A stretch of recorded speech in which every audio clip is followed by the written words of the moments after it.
Welcome students.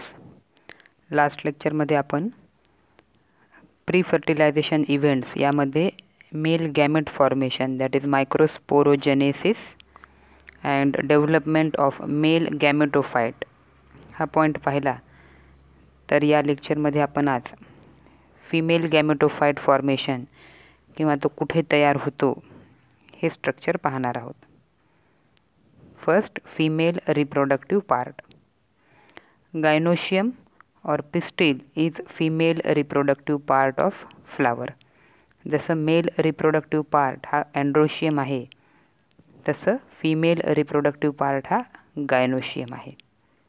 The individual members of gynoecium is called as carpel और megasporophyll.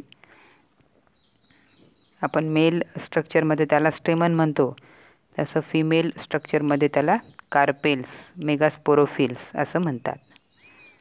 Wien carpels are free it is called as apocarpous. म्हणजे जेव्हा number of carpels present आहेत आणि ते एकमेकांपासून separate आहेत, at that time such arrangement is known as apocarpous and example is Michelia. whereas when carpels are fused together it is called as syncarpus. जेव्हा हे carpels एकमेकांना जोडलेले आहेत, फ्यूज्ड आहेत, तेव्हा त्या स्ट्रक्चरला सिनकार्पस असं म्हणतात. And example is brinjal. A typical carpel has 3 parts, stigma, style and ovary.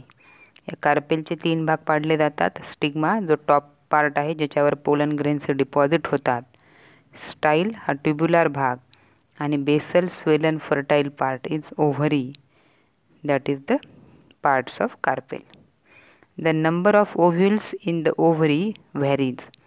ओव्ह्युलमध्ये हे जी ओव्हरीमध्ये ओव्ह्युल्स जे आहेत यांची संख्या ही वेगवेगळी पाहायला मिळते depending upon the plant species. It is uni ovulate. आता युनी म्हणजे 1, ovulate is the ovule. That means having one ovule in the ovary, the condition is uniovulate. Example mango, paddy, wheat. And multi-ovulate, that means it is having number of ovules in the ovary like tomato, lady's finger and all that. Then how to evaluate how many ovules are present in the ovary is when we observe the fruit.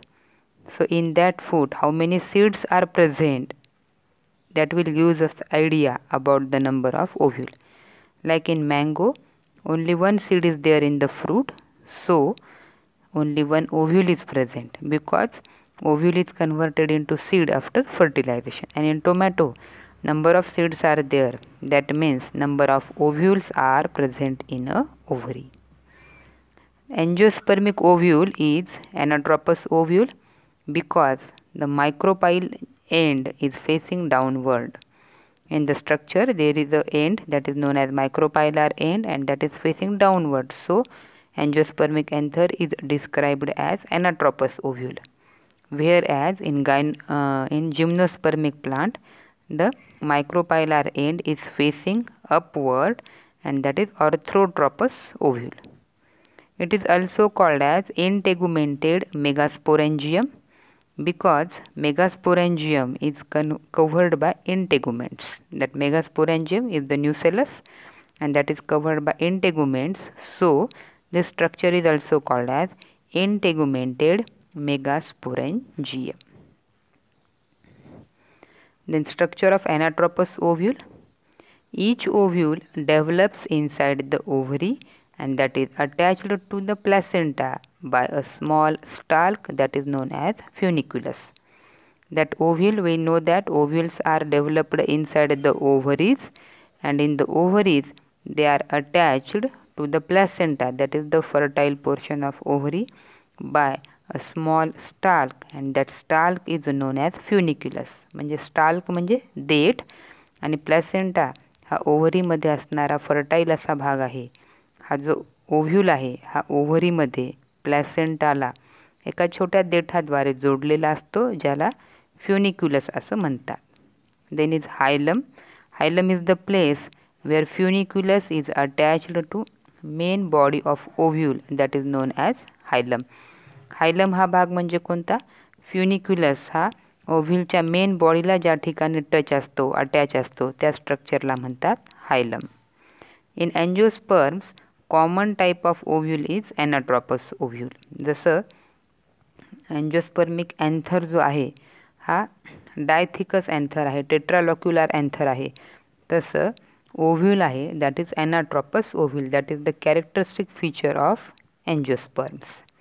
Because the micropyle end is directed downward and it is present adjacent to the funicle. हा जो मायक्रोपायलर end आहे ज्याचं तोंड खालच्या बाजूला आहे त्यामुळे ह्याला ॲनाट्रॉपस ओव्ह्यूल असं म्हणतात. Then parts of ovule. Number 1 is the nucellus. Nucellus is the central part and it consists of parenchymatous cells.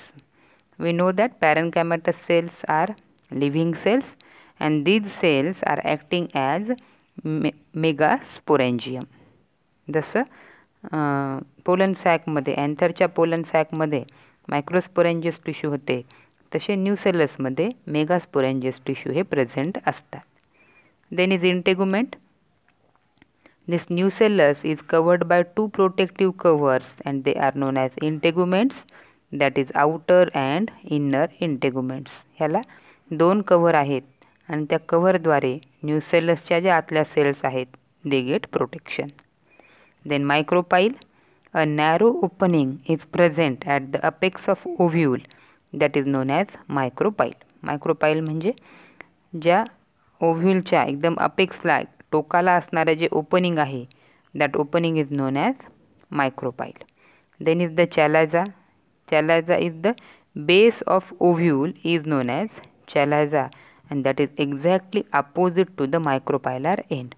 म्हणजे ज्या ठिकाणाहून ओव्ह्यूलचं स्ट्रक्चर स्टार्ट होते किंवा इंटेग्युमेंट स्टार्ट होतात त्या भागाला चॅलाझा असं म्हणायचं आणि मायक्रोपायलर एंड म्हणजे त्याचं कंप्लीट अपोजिट एंड.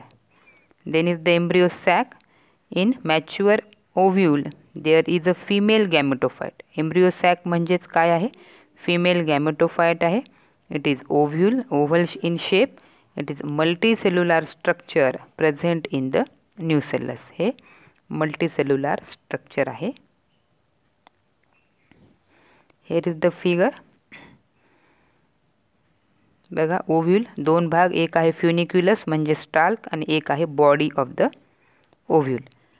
आता फ्युनिक्युलस आणि बॉडी ज्या ठिकाणी अटॅच आहे तो भाग आहे हायलम आणि त्यानंतर मधला जो स्वेलन पोर्शन आहे दॅट इज बॉडी, जिथून बॉडीचा बेस स्टार्ट होतो दॅट इज चॅलाझल एंड आणि एकदम अपोजिट एंड जे नॅरो ओपनिंग आहे micropyle and that micropyle is facing downward.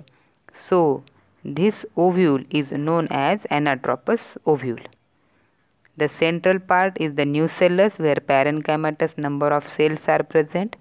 That cells are acting as megaspore mother cells, diploid असतात, living असतात, and that nucellus is covered by two layer covering that is known as integument. And so the angiospermic anther is also known as bitegmic. दोन इंटेग्युमेंट्स present आहेत म्हणून याला bye that is to इंटेग्युमेंट्स बायटेग्मिक. आणि आतमध्ये असणारा embryo sack जो की female गॅमेटोफाइट आहे. इट इज मल्टीसेल्युलर स्ट्रक्चर ज्यामध्ये आपल्याला सेल्स पाहायला मिळतील. करेक्ट 8 सेल स्ट्रक्चर आहे.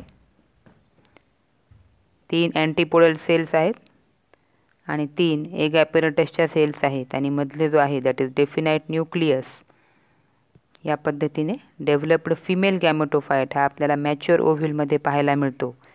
That female gametophyte is also known as embryo sac. This is the structure of anatropous ovule or angiospermic ovule. Here are some questions, so solve them.